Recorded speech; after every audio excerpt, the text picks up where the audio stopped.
guys, welcome back to the channel once again. Kenroy here.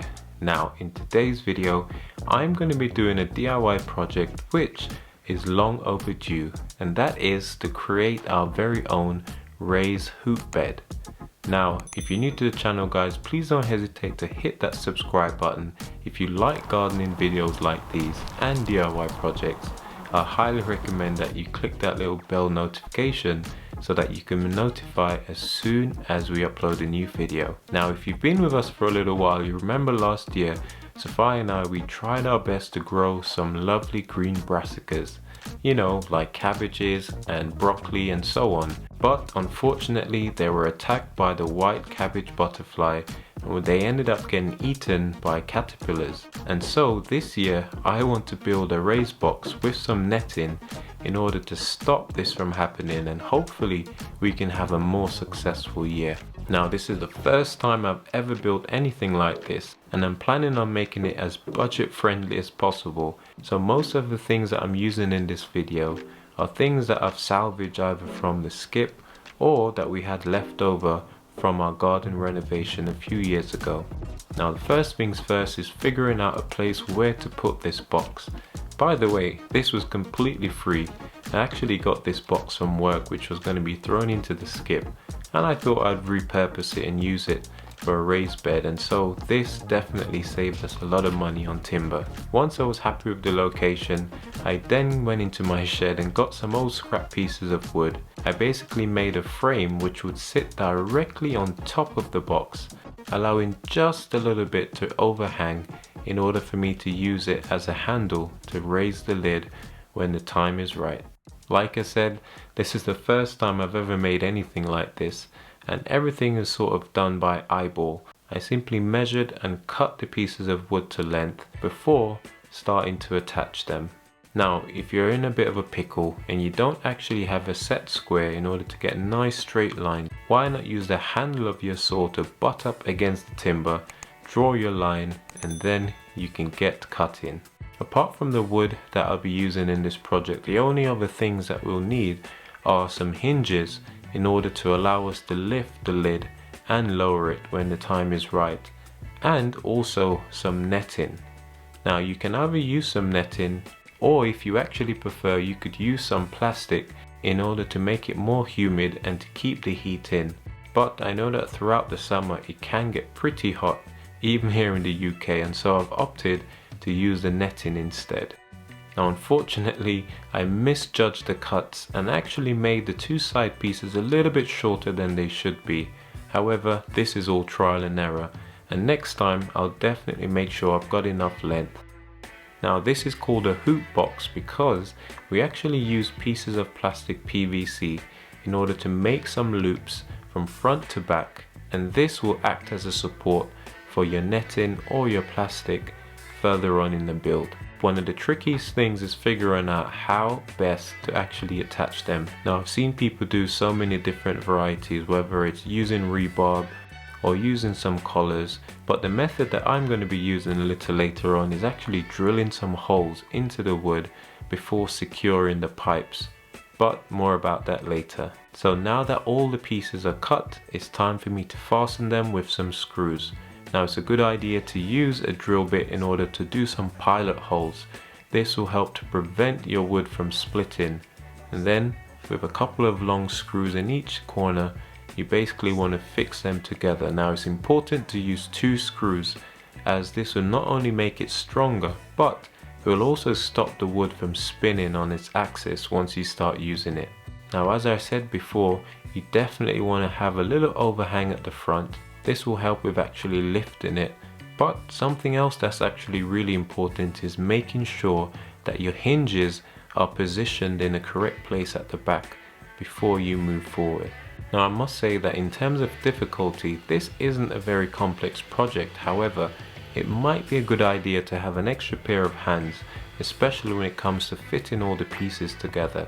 Now a little later on, Sophia will give me a hand when it comes to cutting and fitting netting together. Now that all 4 corners have been securely screwed together and I'm happy with the way in which it looks, now the next step is for us to attach the hinges to the back of the unit in order to allow it to be able to raise up and down. Now this actually worked out pretty well for me, as I was able to cut some support beams which were at the back of the box, and that's what I was able to attach my hinges to.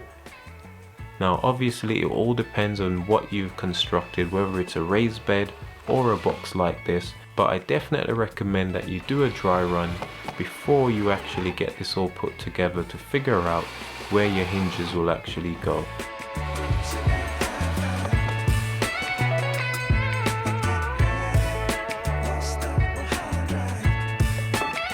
Now once I was happy and I attached both hinges to each side, I then tested it out, and I was super happy to see that the lid actually opened and shut just the way we wanted it. Now obviously if you're making a larger unit, you might want to increase the size of your hinges and the amount, but as this box was only small, I had some hinges left over from a previous project and they actually worked perfectly.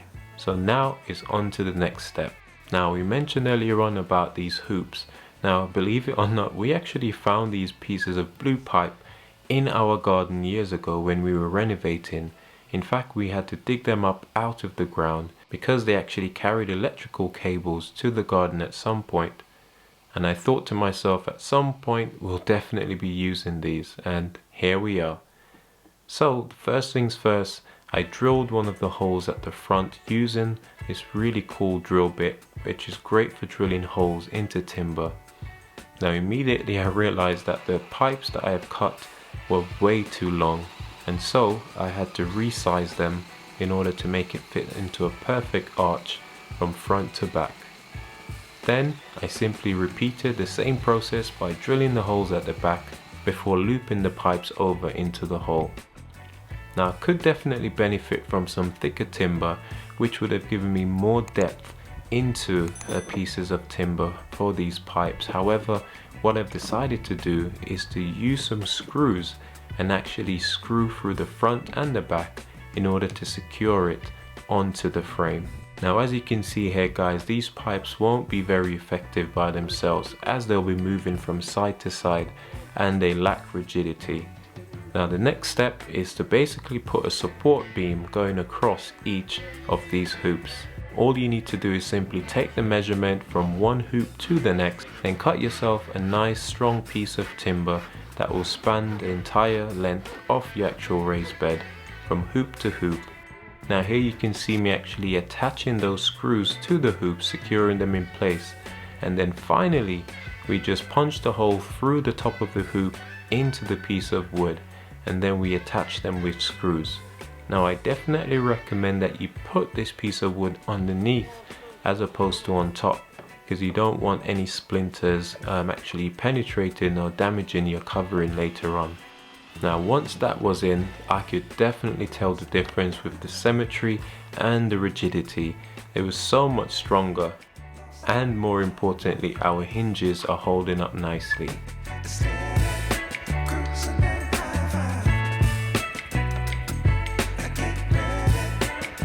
Now at this point Sophia came to give me a hand, as it was time for me to drape our lid with the netting. Now this stuff we've had for years, and the only other thing that you'll need is a stapler gun, and this is really good for attaching things like these. Once I was happy, I pulled the netting nice and tight. I then went around on the underside of the frame in order to staple it to the actual unit. Now after working from one side to the next, keeping it nice and tight, Sophia then had to cut the excess off, and before finally stapling it all together and completing the project. Now it's very important guys to make sure that you've cut enough, because the last thing you want to do is to get to the end and find out that you've actually cut it too short. But thankfully we had the best worker on the job, and Sophia did a fantastic job and we were able to get it all stapled down.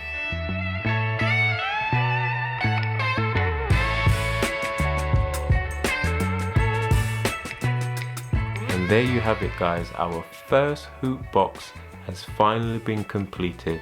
Now I know it might not be the most aesthetically pleasing one, however I'm hoping that it will be very functional, especially because it cost us next to nothing to build.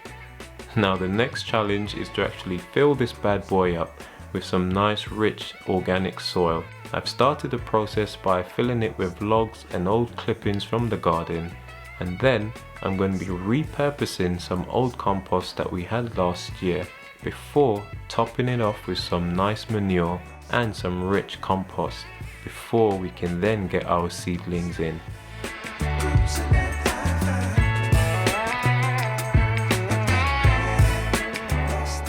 Now, what do you guys think about this project? Perhaps you've thought about doing something similar. Let me know in the comments down below. If you found this video useful, then don't forget to hit that like button, guys. We really appreciate it. And if you haven't subscribed yet, now is a good time to do so, as we'll be giving you guys updates as the weeks go on how we actually get on in terms of growing vegetables in our raised bed. Why is it supposed to be there? Do you want to close it? Yeah. Gently though, you have to hold it. It's heavy, move your hand. Wow. Oh. It came crashing down. Wow, that is really cool. Okay guys, gonna leave this video here for now. Until the next time, we hope to see you guys on the other side. This is Kenroy saying, I'll see you when you see me. Take care guys, and God bless.